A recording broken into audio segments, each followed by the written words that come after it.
Seeing it is 6 p.m. on January the 8th, I'd like to wish everybody a Happy New Year and welcome you to the first meeting of the Miami Township Board of Trustees for 2019. I will call the meeting to order. Will you please stand for the Pledge of Allegiance? I pledge allegiance to the flag of the United States of America and to the republic for which it stands, one nation, under God, indivisible, with liberty and justice for all. We begin each meeting with the reading of the casualties. Hold on one second. Got a call. Roll call. I'm here. I'm talking. I'm here. Mr. Morris. Here. Mr. Berry. Here. Mr. Cole. Here.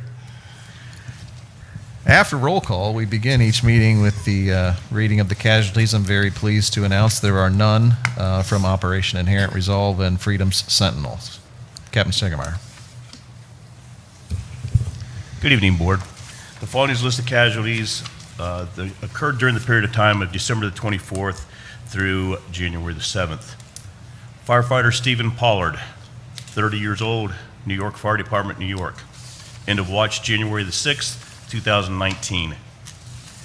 Detective Deirdre Mengendo, 32 years old, Louisville Metropolitan Police Department, Kentucky. End of watch December 24th, 2018. Corporal Ronell Singh, 33 years old, Newman Police Department, California. End of watch December 26, 2018. Police Officer Michael Smith, 33 years old, Henry County Police Department, Georgia. End of watch December 28, 2018. Police Officer Joseph Schinner, 29 years old, Provo Police Department, Utah. End of watch January 5th, 2019. Police Officer Dale Woods, 46 years old, Coleraine Township Police Department, Hamilton County, Ohio. End of watch January 7, 2019. K-9 Seago, 3 years of age, Palm Beach Sheriff's Office, Florida. End of watch December 24th, 2018. If we could honor those no longer with us with a moment of silence.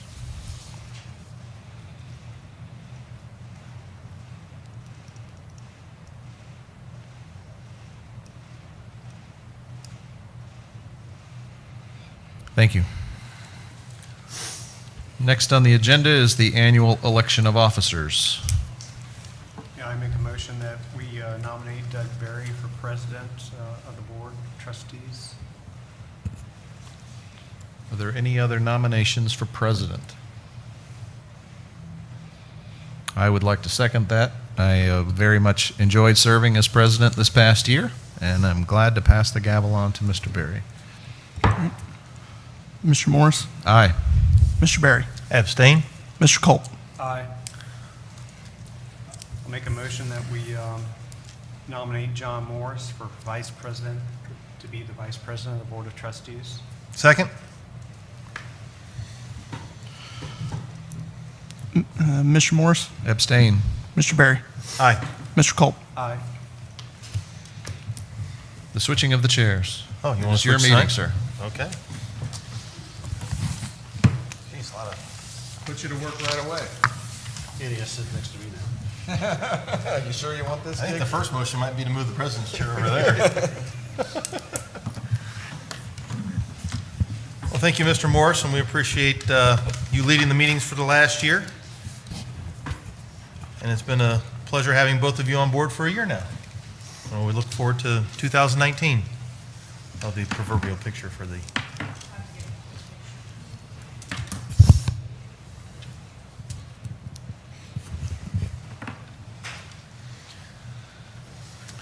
I'll make a motion that we approve the consent agenda. I'll second. Any discussion on the motion? No, sir. Mr. Berry. Aye. Mr. Morris. Aye. Mr. Cole. Aye. With that, we'll move into new business and our department reports. We'll begin with our acting township administrator, Ron Hess. Thank you, sir. The only thing I have is I previously sent an email to see if anybody wanted to change any of the committees for the trustees or staff. Everybody's pretty much happy. There is one change and that is to the Miami Township Investment Oversight Committee. By policy, that has to be the board president. So Mr. Barry, you will take over from that, from Mr. Morris, but everything else will stay the same. Anybody have any questions on that? If not, we'll move to Captain Stegenmeyer from the Police Department. Thank you, Chief. Presently, the police department has no new business to bring before the board this evening. However, I'm here for any questions you may have.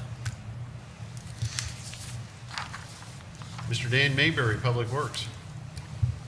Good evening, Board. I do not have any new items to start the year, but are there any questions for me?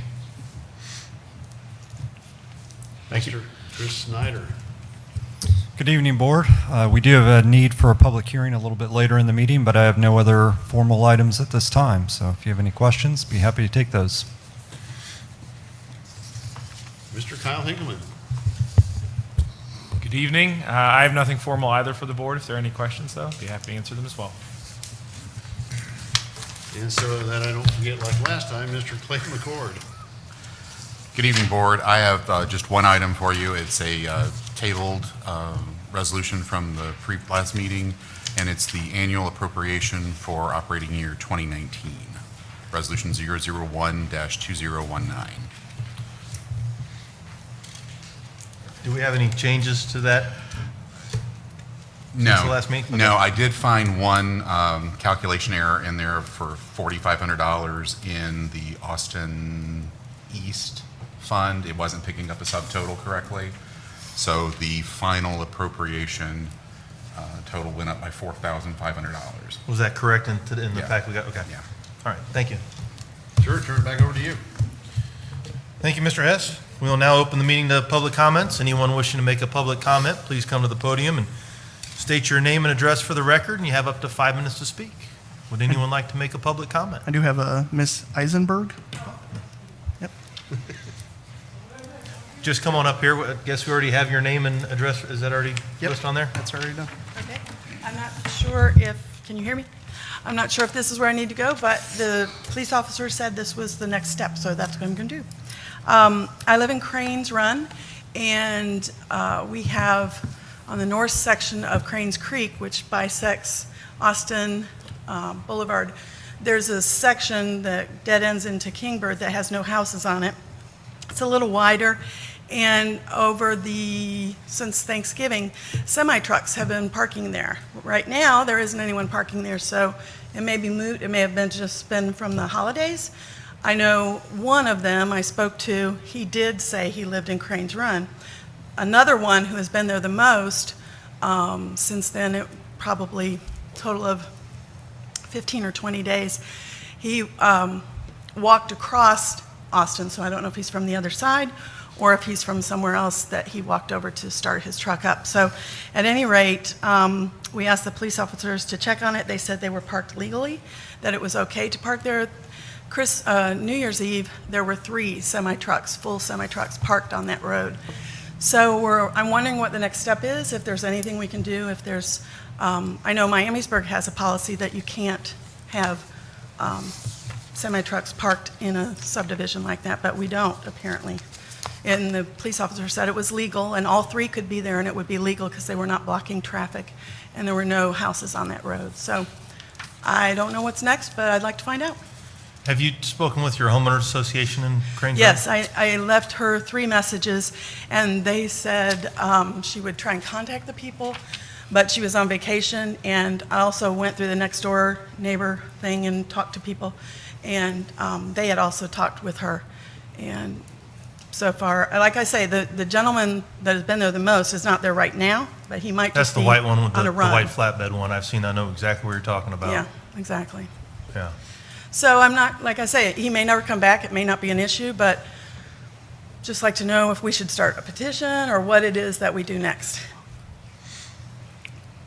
Well, by law, they're allowed to park there. I think the only thing the only recourse you might have is if they were able to change the covenants of the homeowners association, if that would have any teeth in there whatsoever.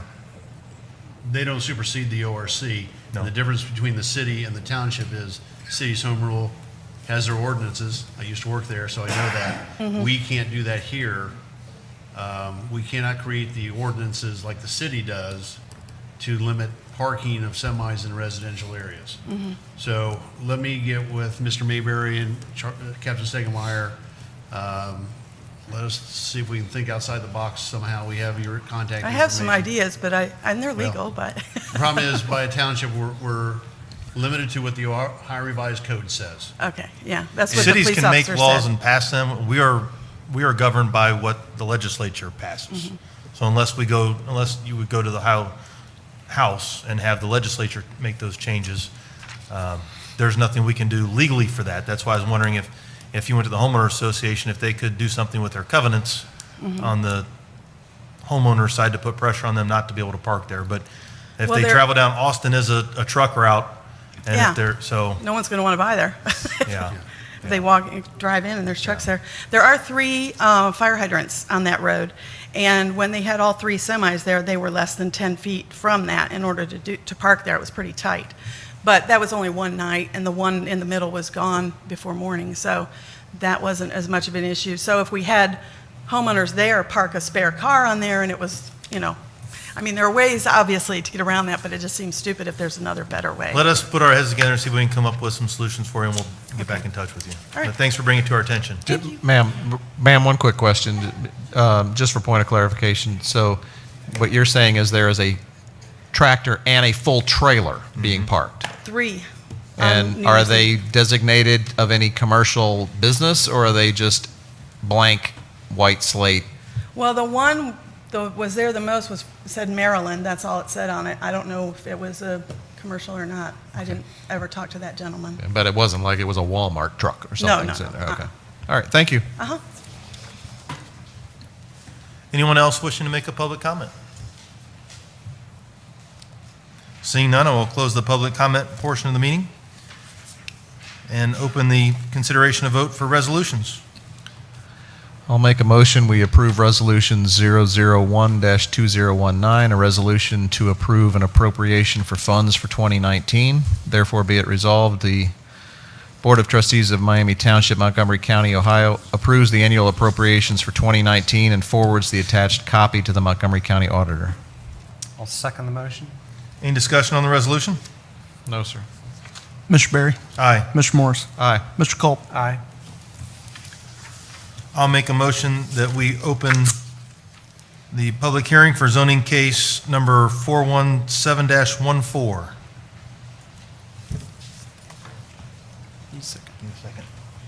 I'll second. Any discussion? Mr. Berry? Aye. Mr. Morris? Aye. Mr. Culp? Aye. Zoning case number 417-14 is now open. The following be the order in which the hearing will proceed. Staff will give a report. The applicant will give a presentation. All proponents will speak. All opponents will speak. A time limit of 5 minutes will be placed on each of the speakers. And make sure you give your name and address for the record. The board will close the public hearing prior to taking final action. Mr. Hinkleman, have the legal requirements for this hearing been met? They have. Do you have a recommendation from the Miami Township Zoning Commission, and would you please review your report at this time? I do. Thank you very much.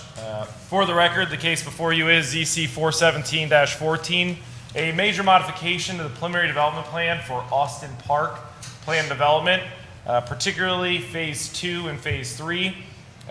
Austin Park is a 4-phase development, with Phase 1 being a bank and Phase 4 being residential apartments. The request this evening is to create preliminary development plans for Phase 2 and Phase 3, as well as modify the development standards for Austin Park to accommodate the uses that are being proposed. Just to give you some context, Austin Park is located just north of Waldrew Park, south of Spring Valley, and to the east of 741. The property is zoned PD5.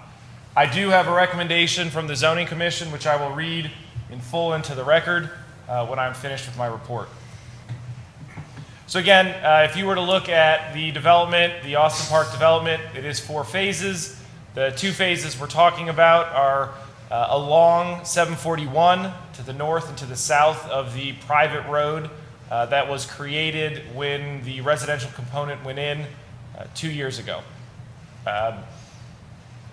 The lot to the north, which is the Phase 2 lot, is a roughly 1.5 acre lot The applicant is proposing a 10,000 square foot mixed-use building on this lot. They are asking for currently the standards allow mainly retail uses, and that's what they are asking for at this time. They are also showing parking, landscaping, lighting, as all of those will meet the code when the final development plan comes forward. Just as a reminder, what they are asking for this evening is a preliminary plan. That is to show the general layout and ability of the applicant to meet our requirements. They will be required to come back before the Zoning Commission and the Board of Trustees for a final development plan, which again would then have all the details in terms of landscape code, where the trees are located, lighting, exactly the light standards, the foot candles, and then elevations and other items as we would require at that level. As of now, they're providing that preliminary plan, which just shows generally that they can fit a 10,000 square foot building, and they are requesting 59 parking spaces. Generally, our code would require 40 parking spaces for a 10,000 square foot retail building. They are showing 2 access points on this development, which currently our development standards would not permit. So again, you'll see some changes that allow for additional access points. The second lot that they are looking at, phase 3, is again a little over 1.5 acres. This lot is requested to be a restaurant. It's about a 5,000 square foot restaurant. That restaurant owner is the actual applicant. He is the applicant for both properties, but this lot is the lot he is looking at building his restaurant on. This lot does not currently permit a drive-through. The applicant is requesting a drive-through, so that is a change that is being made to the site to allow for a drive-through, which currently is not permitted. The applicant is asking to have 85 parking spaces on a location that would, under our code, require 49. That is a lot more impervious surface than what our code would generally permit. That creates a challenge when it comes to meeting our landscape code, but staff has worked with the applicant to understand generally where trees could fit on the site, and as we have in other locations in the township, it will be very well treed. It will be a very beautiful site, but we do believe that it can meet those standards. And also, just as a note, this location is just north of Waldrew Park, so if you were to drive into Waldrew Park and look to your left, this would be your view. So we have worked with the applicant to make sure that screening between the dumpster location and other areas on the south of this site is substantial, so that view is enhanced, not made worse by the development. As I stated, they are asking for a drive-through. The standards you'll see reflect that. They're asking for ground signage as well for the south lot. They're not asking for that on the north lot. And then as a part of our discussions, we have asked that they connect their site directly to our bike path, which is along 741. And then there's also a hook bike path that kind of comes into Austin Park Apartments. So there will be a path that goes directly in front of their restaurant. So as I said, the other component to this, beyond the preliminary plan approval, is the modification to development standards. So I will touch on those very quickly. If you have questions, please let me know. The original standards were approved in 2014. They looked at phase 2 and phase 3 a little differently than what this application is requesting. They really looked at trying to focus those buildings along Summit Point, where now they're really on the opposite sides with parking in between. And they also looked to not permit a drive-through.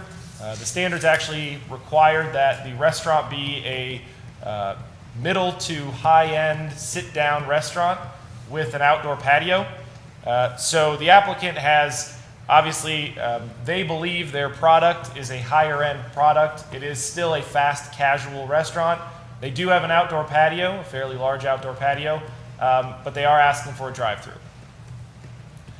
So to touch on very quickly, there are standards that will now be addressing that drive-through that do allow a single drive-through. They would not allow a double drive-through or a double access as some of the fast food restaurants do. The applicant at our zoning commission meeting made it very clear on the record that their business is not a drive-through business. They do a smaller percentage of their business as a drive-through. 75+% is sit-down, 25% is drive-through.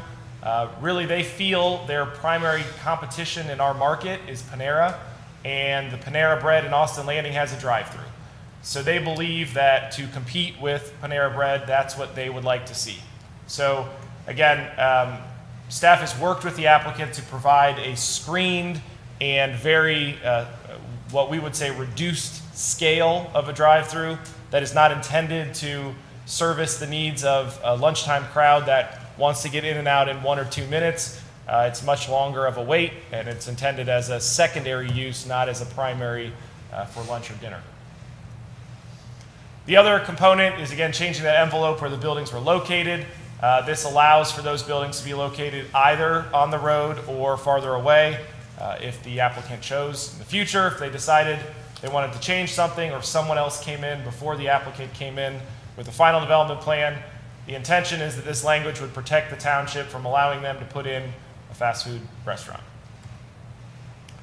And then again, as I stated before, the location between Waldrew Park is critical, and that buffer is very critical. So there is substantial language put in to the development standards that will protect Waldrew Park and its future from whatever development occurs.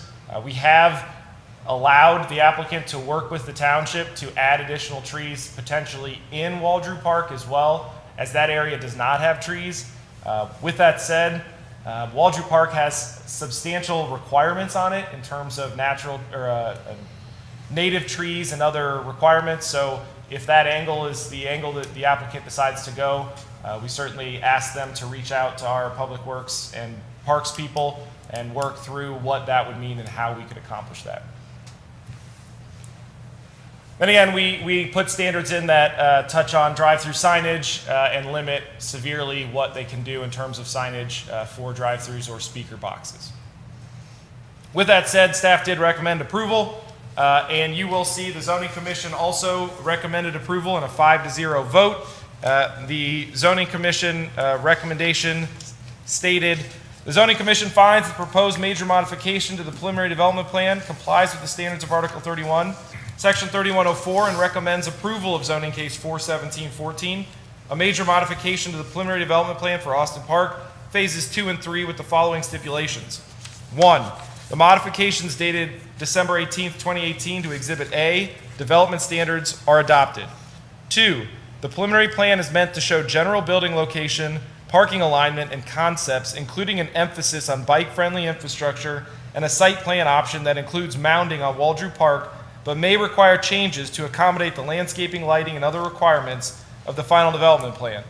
And 3, it is not the intent in changing these standards to permit a fast food or fast casual drive-through user in Phase 3.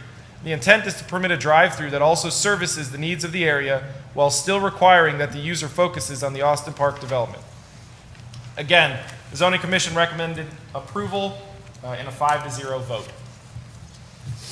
I went through a number of items fairly quickly. If there are any specific questions that you have, I'd be happy to address them. Otherwise, there are representatives of the applicant here who can certainly speak to any questions you may have of him. Any questions for Kyle? Thank you, Thank sir. you very much. Does the applicant have anything they would like to add? No? Okay, that's fine. Are there any proponents that would like to speak in favor of the proposal? Seeing none, any opponents like to come forward? Seeing none, I'll make a motion to close public hearing for zoning case number 417-14. Second. Any discussion? Mr. Berry? Aye. Mr. Morris? Aye. Mr. Culp? Aye. I will make a motion to approve Resolution 002-2019, a resolution to adopt a major modification to the preliminary development plan for the Austin Park Plan Development, Lot 2 and Lot 3 under zoning case 417-14. Therefore, it be resolved, the Miami Township Board of Trustees adopts the major modification to the preliminary development plan and development standards under zoning case 417-14 and upholds the Zoning Commission recommendation. Second. Any discussion? No, sir. Mr. Berry? Aye. Mr. Morris? Aye. Mr. Culp? Aye. That is all we have for the public hearing. Now move into elected officials' comments. Mr. Newell. I have nothing. Mr. Culp. I have none. Mr. Morris.